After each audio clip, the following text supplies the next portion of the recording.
the display in Beijing when we saw Prime Minister Modi and other leaders join Xi Jinping in China. A lot of pearl clutching going on here in America about what does that mean? Is India drifting away? I just highlight this, that China and India have a long history of grievances and distrust. Barely 5 years ago, China and India were fighting over a disputed border, and China used an electromagnetic weapon. They didn't use bullets, but they used an electromagnetic weapon to literally melt Indian soldiers. So I think that it's clear to me, and I think it's clear to all of us, that international relations are a lot more than a photo opportunity. They really run deep. You're 100% right. Look, India shares a lot more in common with us than they do with China. And for far too long, we have not had that personal touch. And not only will I be able to bring that to New Delhi, but the president is also extremely personally engaged. Just earlier this week, he had complimented Prime Minister Modi.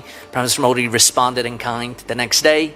We have a great foundation that I hope, if I am confirmed, to build upon.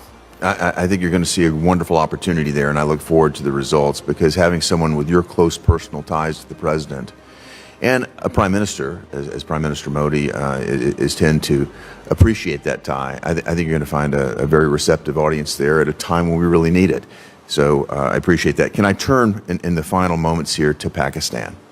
Another critical relationship is the one between India and Pakistan.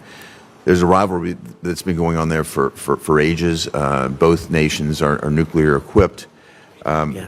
In May, this really erupted into open conflict.